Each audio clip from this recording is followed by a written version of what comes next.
So good morning. Welcome to NC Tech's first Focus on Talent webinar. I'm Andrea Fleming, Director of Talent and Workforce Development for NC Tech. I'm happy to have everyone with us today and the team from Momentum. NC Tech is a not-for-profit, membership-driven trade association and the primary voice of technology industry in North Carolina. NC Tech's mission is to foster growth and champion innovation within the state's tech sector while providing a voice for the tech community. Our membership is close to 600 member companies, organizations, and institutions, which employ more than 200,000 workers in North Carolina. Our work is in four major areas: professional networks, government affairs, sector promotion, and talent development. So that is my area of focus. And I failed to introduce myself at the beginning. I'm Andrea Fleming. I'm our Director of Talent and Workforce Development with NC Tech. I've been with NC Tech almost a year now and trying to build upon our talent programming and different areas of focus.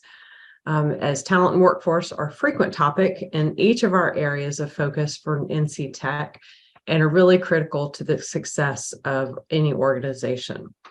The labor force and talent pipeline, not only a focus for the U.S., but really for the tech companies across the state. So they really have specific skills that are needed for the industry. So to that note, we will be hosting several of these talent and workforce development focused webinars throughout the year. So please watch for announcements and promotions in our newsletters and on social media.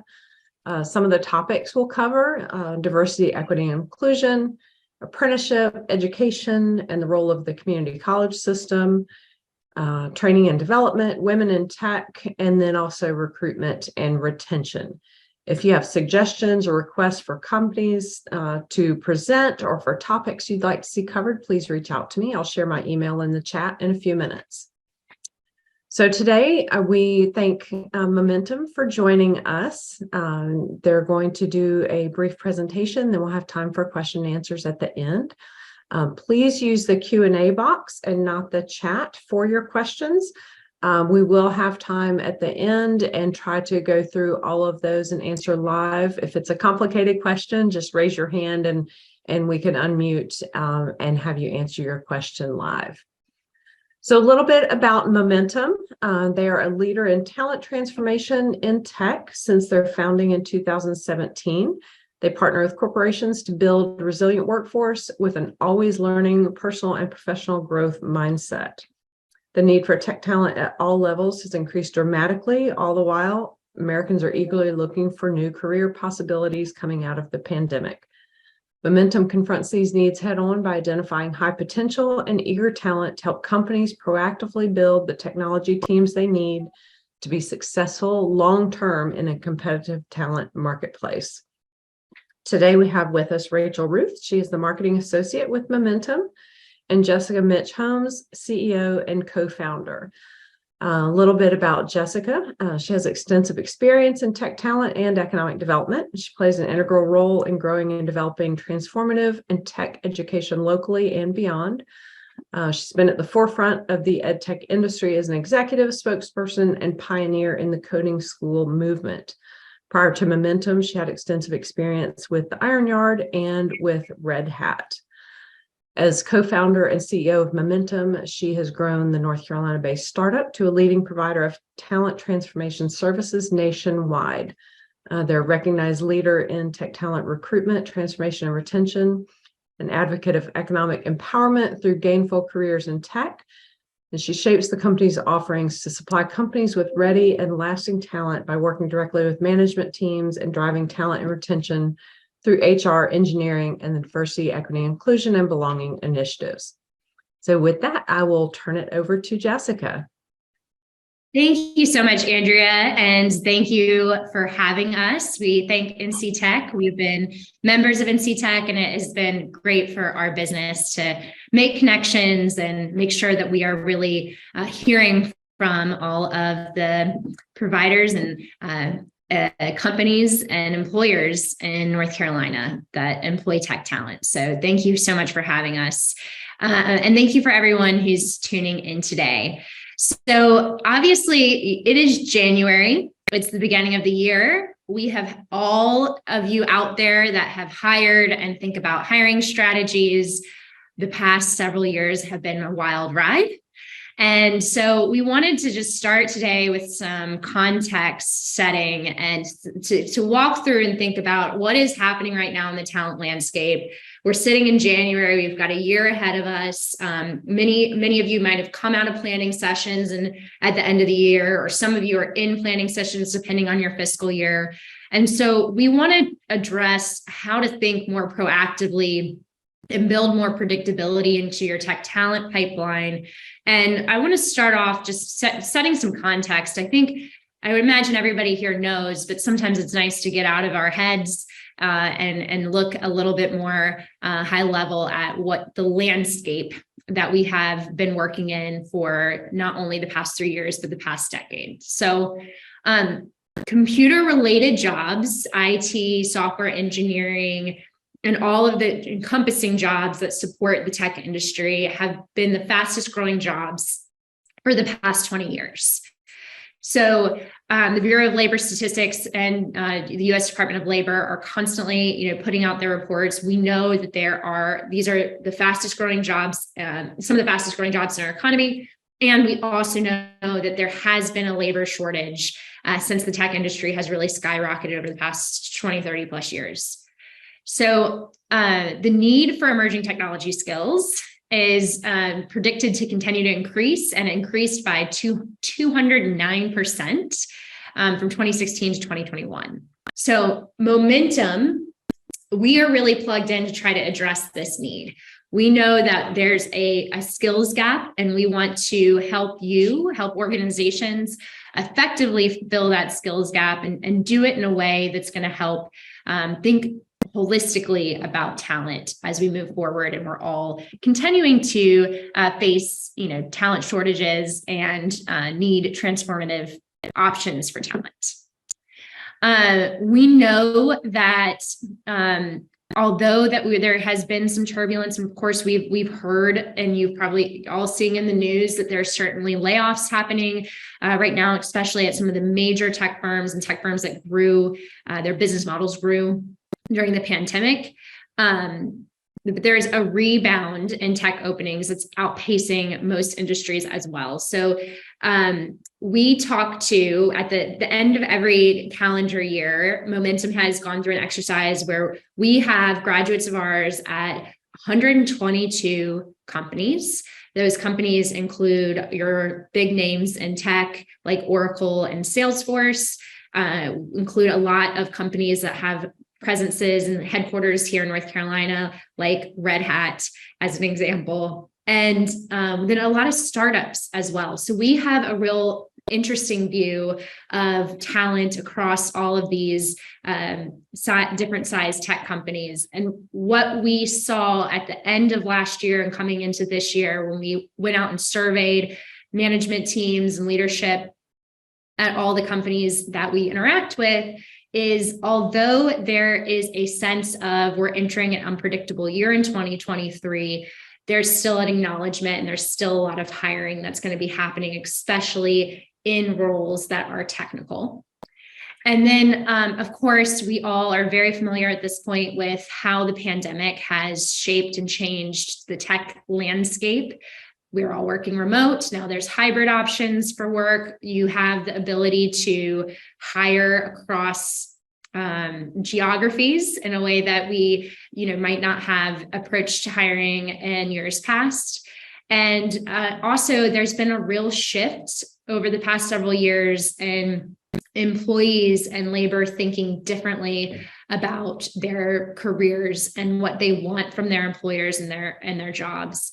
And so it's really important now to think, although we're entering some unpredictability, we want to take a step back and think, okay, we all have experienced the past decade and the roller coaster of tech, and we've seen, there's been the quote unquote war on talent. Here in North Carolina, we have wanted to make sure that we are competitive with tech talent. As we think about other states like California and New York and other places in the country, we've always wanted to make sure that we have great talent here. So if you think about the context of the past decade and this idea of always needing to have great folks to fill the roles on our team and to build our tech talent and think proactively about it, it is now more important than ever that we continue to do that. And I think we've got a real moment where we're continuing to feel the disruption of the pandemic. We're coming into another unpredictable year to take a step back and think, okay, we know that some of these trends that have happened over the past 3 years are here to stay. How are we going to think about building a really robust and resilient tech talent pipeline moving forward? So I think let's go ahead and go to the next slide. This is a reminder of where we sit right now when it comes to job openings in North Carolina specifically. So we pulled some of these numbers. These numbers were pulled at the end of December. And indeed, with the search software engineer, there were over 13,000 open tech jobs in North Carolina on Indeed's site. Glassdoor, we had close to 10,000 open tech jobs with that same title search in North Carolina. And then, of course, we have the NC Tech numbers. And Andrea, I know you and your team are getting ready to publish your newest tech jobs report here in the coming days. Andrea said Monday in the chat. So these numbers, of course, will be updated. But it's a good reminder that there's still a lot of open jobs, and employers are still going to have to be really competitive to get the right talent on their teams. Despite some of the headlines that we're seeing every day, some of the layoffs that are happening at some big name tech firms or firms that have grown their businesses as a result of some advantages the pandemic gave them, and now they're right sizing or having to make adjustments coming into the year. But so much of what we see here in North Carolina and the leaders that we talk to are looking at robustly hiring this year. So you're going to have to, this is not the time to think that the tech talent landscape is no less competitive than it has been in the past. So this is the landscape setting that we wanted to go into, just as a reminder and context set of where we are in space and time when it comes to tech talent and tech talent here in North Carolina.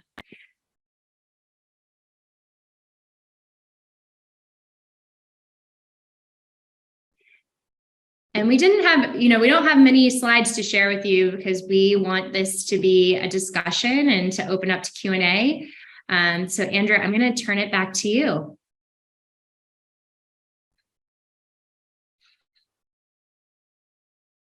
Sorry, finding all my buttons. We did have one question.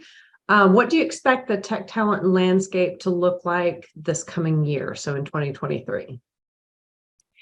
I believe that at the beginning of this year, we have kind of companies that we work with that are in two buckets.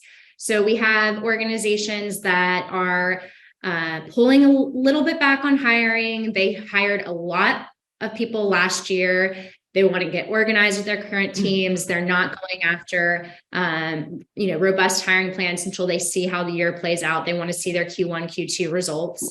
And at the same time, we talked to just as many, if not more, companies that are rolling into this year, and they have plans to hire a lot of people. And we met with different leaders over the holidays who are saying, hey, I'm looking at hiring 1,000 plus employees next year. So I think that for a job seeker, we're still in a really healthy time for them to find a job. I was listening to the Wall Street Journal's daily podcast this morning, and they were interviewing somebody who just experienced a layoff and was already interviewing at 3 or 4 companies and was eager to get and accept another offer, and was being much more discerning about the next place that they wanted to be. So I think that's what we're going to be seeing. I do feel like there is a sense that the year is going to be a little bit unpredictable just with the macroeconomic climate. And with that said, I have a feeling once we get past Q1, we're going to hopefully see things settle out into a little bit more of a normal pattern. And I anticipate that hiring is still going to be historically pretty high for tech, although it might not be as high as it was the past 2 years, which were, some unprecedented years. Right, right. Yeah, I think that's similar to what I've been seeing as well. There's still a huge gap between posted openings and the number of people that are actually actively looking for jobs. I know a little bit about this next question. That will be part of our release about the IT job trends. Again, our IT job trends for December will be released on Monday. If you don't follow that, please do so. It's always on our website, and we do a media release, usually picked up by WRAL TechWire. Jessica, I saw you quoted in the jobs report this week, several of the things that you just mentioned. But along with our annual reports, we did a deeper dive back 4 years looking at the trends. So look, I can't share the data yet, but please look for that too. So that ties into this next question about what tech talent trends from the past 3 years do you believe are here to stay? Working remotely is here to stay. For sure. And we had a lot of the companies we worked with even before the pandemic were hiring and working and onboarding, especially their engineering talent and remote capacities. But I definitely think that we have a shift towards remote and hybrid work. Again, I believe the past several years have really highlighted for folks, for individuals that are going to be working for your firms, what do they want out of their employer? What relationship do they want to have? And so many people are, finding the benefits of the work-life balance rewards that come from the ability to have a hybrid or remote work schedule. And we know that employees are just as productive, especially in these technical roles, if they work from home. And there's been plenty of research shown, and the fact that the boom of the past couple of years for the tech industry from a revenue standpoint has been so healthy that employees can be productive working remotely. And I think there's going to be more of a challenge for companies that are going to try to call their workforces back 5 days a week. Now, with that said, I do think the ability to bring people together in person is going to be a desire for individuals, but I do not see it being a 5-day-a-week, 9 to 5 situation anymore. And especially for technical talent that have to perform their roles, they need a lot of dedicated, focused time in their day. And so the hybrid environment or the fully remote environment is really great for them. That is one trend that's definitely around. I do think that the salary inflations that we've seen will balance out, but I do think they've inflated to kind of where they're going to be. So with some of the recent news and the unpredictability in the economy and interest rates going up and all of that, we might see the rate of the salary inflations kind of balance out. But we are continuing to see offers come through that are at the pace of salary requests that were there last year.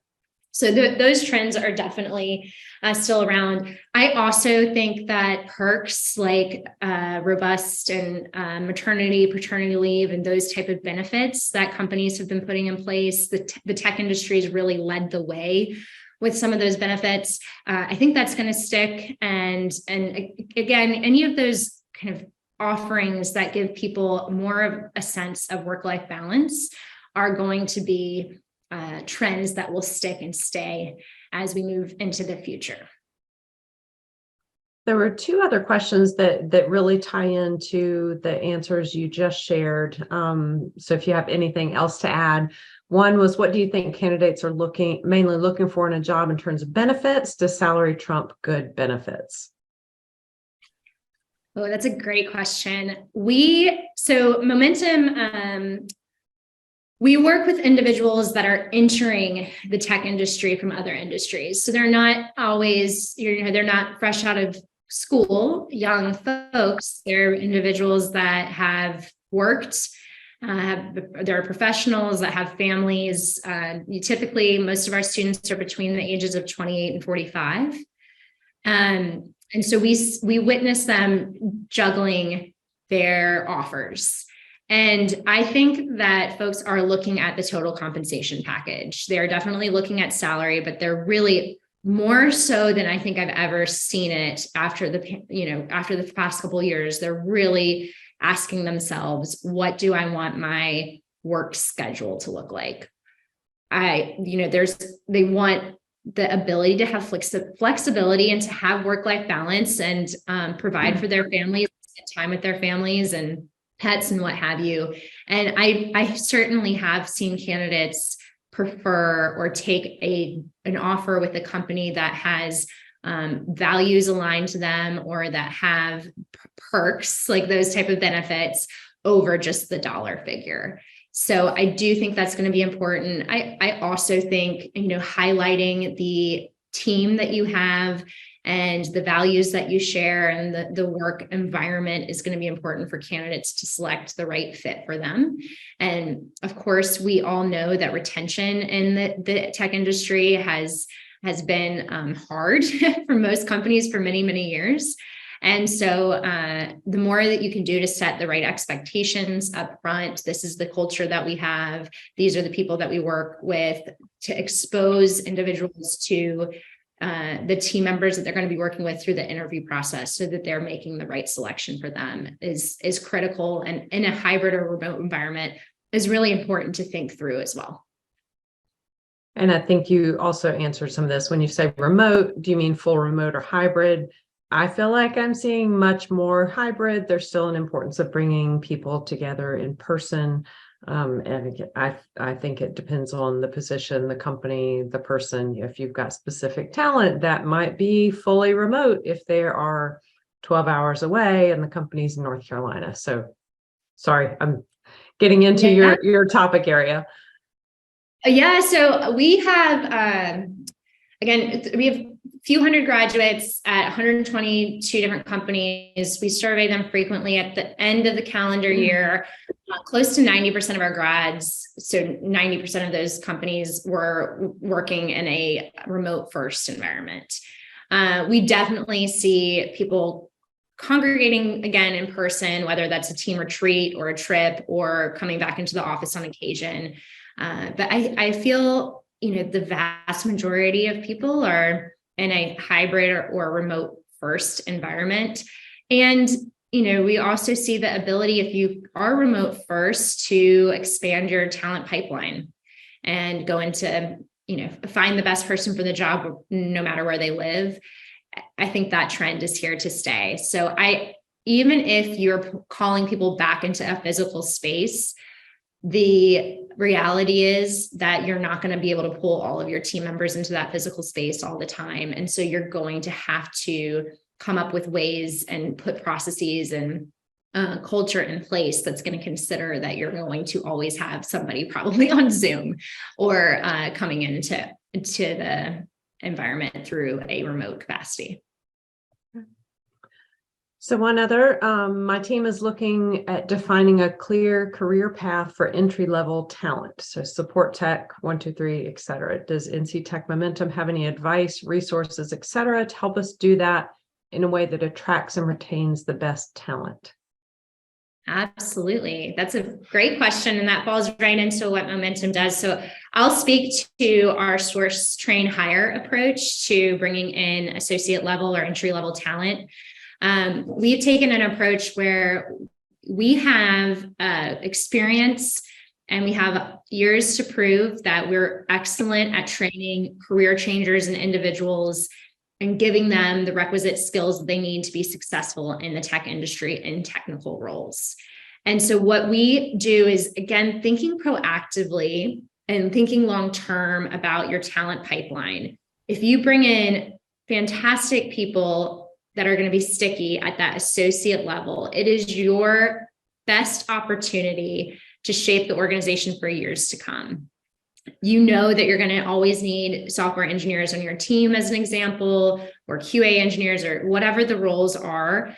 And if you think 3 years in advance and work backwards, one of the best ways that you can make sure that you're constantly filling those roles and growing a team is through looking at that associate level pipeline. So whoever asked that question, I think you're thinking through the right things here. So Momentum takes an approach where we can work with your organization and we go and recruit the talent for you. And through doing so, we're able to go out to anybody that is wanting to make this career change out in the market and say, we have an employer lined up that wants to hire and interview you up front before training. That enables us to get the most competitive candidates that are seeking to be reskilled in software engineering. And then we can help you decide what are your priorities, what's your tech stack, what are the skills that you need, and put those individuals that we have found and helped you vet through the requisite training that they need to be productive on your team. And you've made this investment in building that associate level pipeline that is ready for your company and your job. And we see fantastic retention over time for individuals that come through that approach. We believe in hiring in teams. We know that consulting companies have been doing this for years and years. If you hire a class of individuals together, you put them through a boot camp experience, training experience together, and they come to your organization as a well-formed team. They've done their norming, storming, performing, in that training environment. Then they're going to be more likely to stay with your organization. They have colleagues that they've built trust with, and they're going to grow with the organization. So thinking at that associate level, and how can you be really strategic and really proactive about what skills do we want? What type of fit do we want to have? So for example, we'll work with organizations and they'll look at, hey, for our customers, it would be beneficial for us to have people on our software engineering team that have the type of experience of the customer that we serve. Maybe they're former educators, or maybe they worked at the airlines and we're building product for airlines, or what have you. And we can find that very specific talent for you. And then oftentimes we are also working with the HR department, diversity, equity, inclusion, and belonging teams to also identify what are your goals, because at the beginning, at the software, or the associate level, is a real opportunity for you to make sure that you're holistically taking care of all of your goals when it comes to talent. And so that's Momentum Source, Train, Hire approach. Again, we go recruit the talent for you. We train the talent so that they're ready for your team, and we deliver a fully formed associate level team to you that they can get absorbed. And we can provide support to them along the way and work with your managers. So I know I got to witness one testimonial from a company that has used Momentum and just sung the praises. Can you share a case study of a company that has used your Momentum Source, Train, Hire model and how they went about that? Yeah, absolutely. So we're getting ready to publish a white paper in the spring on this case study. So I too, Andrea, will not say the name of the company, but we'll have news and press around this very soon. But it is a global technology company, over 3,000 employees with their headquarters in Raleigh. And we worked with them last year to identify individuals that will go through the Source, Train, Hire program. We did an all-call for talent. We found some incredible people that were really excited to become software engineers. They were already on the journey to become software engineers, needed some help. And all of the individuals that came through had non-traditional backgrounds, and all of them were diverse candidates for this company. So everybody that they hired was women or people of color who, again, may have had college degrees or may not have, but all of them had work experience that was specific to this company's interests. So they worked in either customer service, or they worked in some sort of accounting, finance, admin type of role before they came into the organization. And then we trained them on the technology skills that they needed for the job. They worked together on teams and developed those relationships with each other as well. Again, like that storming, norming, performing of a team happened in our environment when we were going through a 4-month training program with them. And then they onboarded in the organization, I think about August timeframe of last year. And in December, we checked in with this company, and out of the folks that they hired through this program, the majority of them are already up for promotions, which is really exciting. And that was, with 3 months of them being on the team or their first 90 days. So I think what we saw too is the engineering managers and leaderships, this was, very new approach for them. And once these folks were on their team and they saw how hungry they were to contribute, and they saw all of the different soft skills that they brought to the team and the different perspectives that they brought to the team, that they are really performing and adding a lot of value. And so that's really exciting. And that's one example that is, based in Raleigh and here in North Carolina, of an organization that's seen early success going through this program with us last year. And this also helps offload some of the recruiting burden of your team in these times where you might want your recruiting team to focus on more senior roles, and you want some help building that associate level pipeline. Yeah, I love that. I love the mentions of the importance of a cohort, and that's something I had experience with in one of my previous roles, and just how important that is for retention. They have someone that's in their same stage of employment, stage of training, and really helps to, again, continue that stickiness so that they stay. So you've mentioned several times about hiring from diverse backgrounds, having a diverse pool. One of the questions in the Q&A is, where do you see your biggest challenge and opportunity when it comes to retaining diverse talent in tech? So you've already got that diverse pool and from very different backgrounds. What can companies do, and what have you seen the biggest challenges to keeping those people engaged and employed? Excellent question. It's got to be a holistic approach. So, we just talked about recruiting and training and preparing associate level talent and bringing folks on, and especially working in diversity, equity, inclusion, belonging through that lens as you bring on your associate talent. The best thing that you can do is make sure that their direct managers are well trained and are ready to manage a team and have and thoughtfully manage a team. So, for example, this company that I just mentioned, making sure that looking at, okay, out of all the people you're hiring, there's going to be 5 managers that are going to be working with this new talent and will be responsible for developing them within the organization. Making sure that those individual managers are ready to manage. And because at the end of the day, we all know, you've heard it time and time again, the first reason somebody's going to leave an organization is because, they don't have a good relationship with their manager. They don't feel like their manager's the champion for them.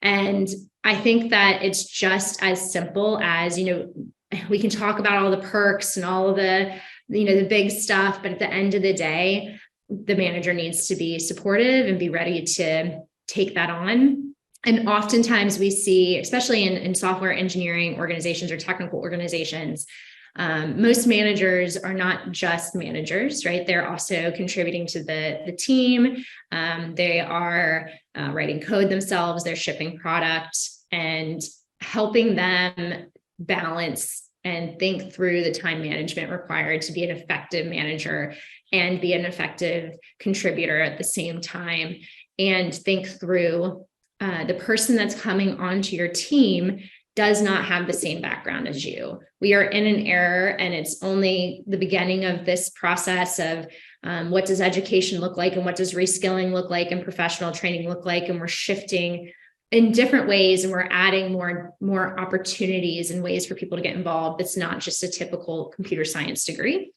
And so making sure that the managers really understand the background of the individuals and how to support them, and that they feel prepared. So thinking about manager training at the same time of thinking about bringing on associates is important. And we have ways to support that as well. We have a technical manager training that we can offer to make sure that we're taking that holistic approach, because you're going to invest in new talent and you want them to be successful and you want them to be sticky, and you don't want them to leave because you forgot to address part of the puzzle. Yes, you don't want to start over with training from scratch again. easier to keep them. And that leads in, we will have some other sessions through NC Tech about women in tech and how to better support the females on your team. The same for diversity, equity, and inclusion, making sure that it's not just something that they hear in an interview, that it's actually played out and impacts every day at that organization. So those are future topics we will have, sound like a commercial, we will have here on NC Tech Focus on Talent. A couple of other questions. One, actually not a question, but someone commented, when we hire for clients, remote work allows for a diverse workforce. We always try to advocate for a remote option. Love that. So thank you for commenting that.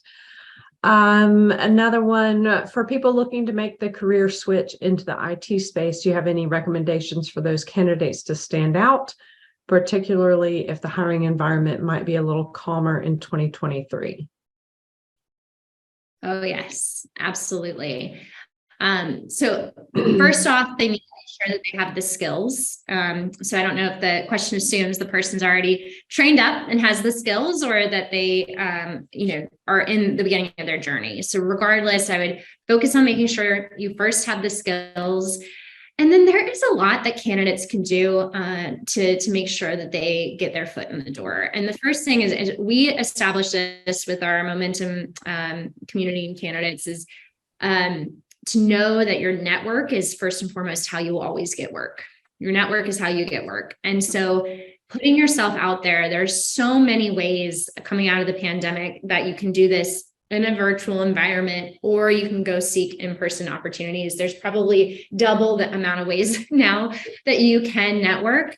Putting yourself out there on LinkedIn, as an example, or other virtual and online tools, forums, meetup groups, those type of things, where you can really establish a human connection with somebody. It is tough just to send an application into an applicant tracking system at a company. You want to make sure that you're engaging with the humans at that company. So if you send in an application, find somebody on LinkedIn that has the job that you've applied for, or that manages people that you've applied for, and reach out to them and ask them if you can get a couple minutes of their time, and send them targeted and specific questions too, so that they don't feel like, that everybody feels pressed for time. So when you're asking somebody, if you can give them more specifics, I'm interested in your company. I just put in an application in.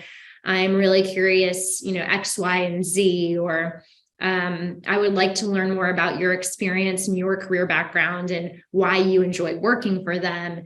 Those type of things, that you show a real dedicated interest into the team members and to what the company does, is important. And then for folks going into technical roles, some things that our candidates have done over the years that I think are just really impressive and help them stand out is they actually will write a mock application, or they will look through a consumer-facing application of an organization, and they'll look and see if they can find any bugs or any glitches, and they can offer a specific fix or a suggestion. That type of thing really sticks out, and it shows that you've got the commitment. It shows that you're a problem solver. It shows your level of interest into an organization. And if you're just getting started out, it's going to be really important that you go above and beyond to get yourself in the door.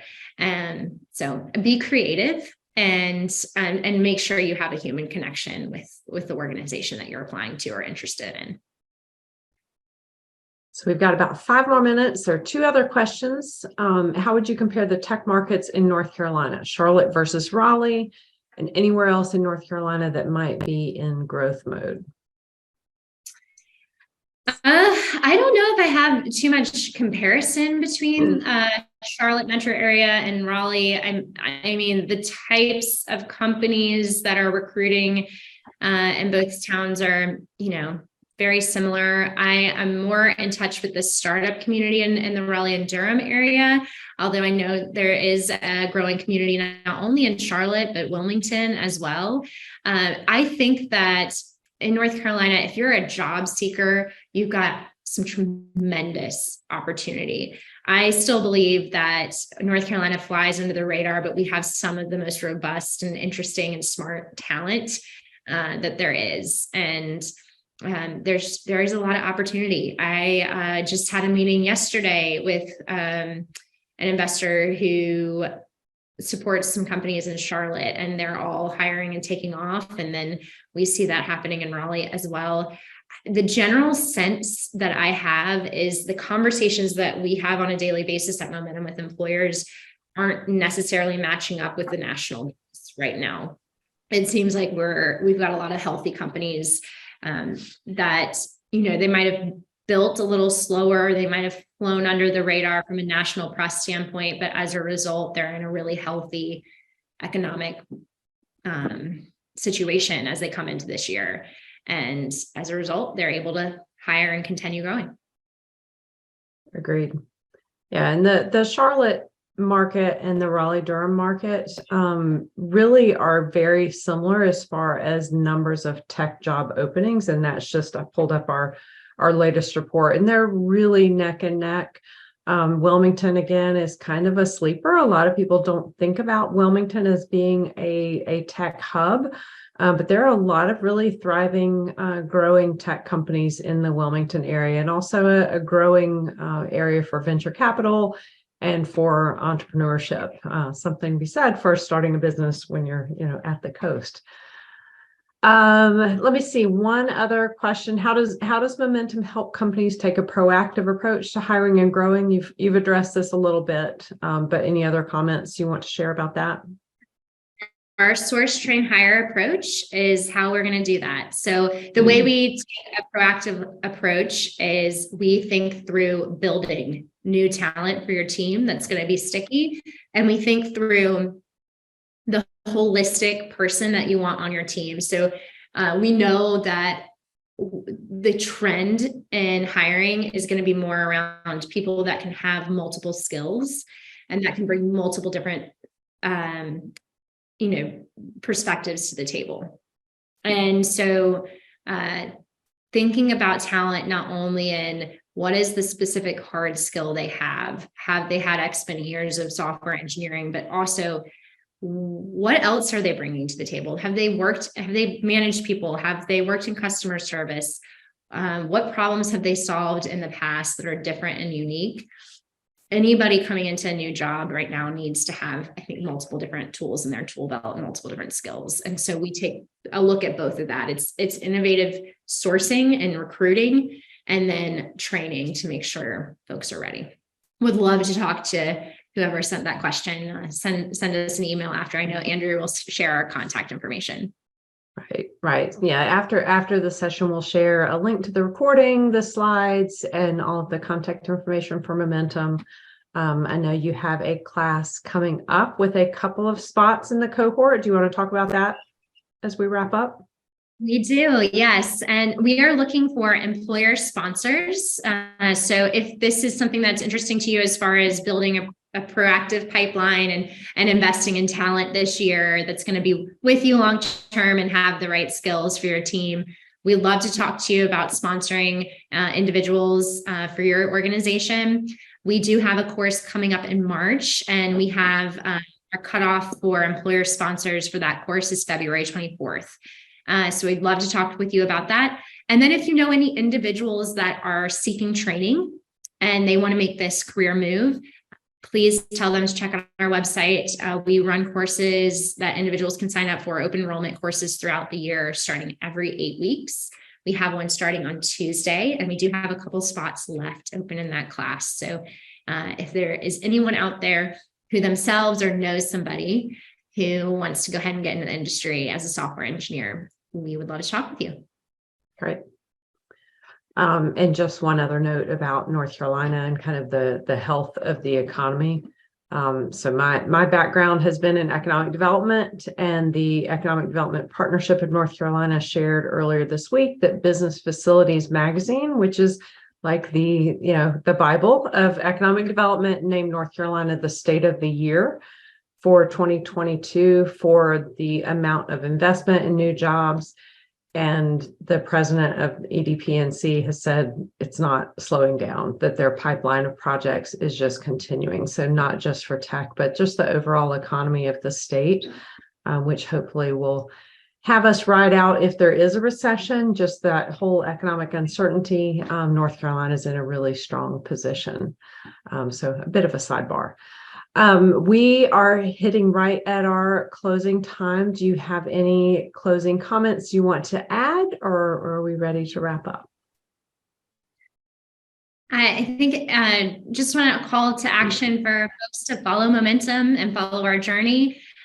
We have a wide perspective on what's happening at all stages of the tech industry and all various different companies. And we would love to talk with you about your needs and can share best hiring practices and outlook on how to think long-term about your talent pipeline and how to get out of the rat race and this continuous cycle that our industry has been in for about the past decade and certainly the past couple of years. So look forward to talking with you all, and thank you for tuning in, and thank you, Andrea, for having us. NC Tech is such a vital part of the North Carolina landscape. So thank you. Thank you. Thank you. And yeah, I second following momentum, being able to see some of the company testimonials who have hired momentum grads and seeing some of the testimonials from the graduates as they get into their first year or two and really see them take off. And again, echoing Jessica's comments, I work with a lot of recruiters and talent acquisition, training partners, and a little bit of a commercial. Momentum can really be able to supplement as an amazing partner in that sourcing and training and hiring and having a talent pipeline ready to go when you need those people on the ground at their computers ready to get to work. So we thank everyone for participating with us today. You'll all receive an email with follow-up information and contact information. And please let me know if you have questions or suggestions for future topics. I'll be happy to talk with you about that. And with that, we will wish you all a happy Thursday or happy Friday Eve, some like to call it, and have a great day. All right. Thank you. Thank you all.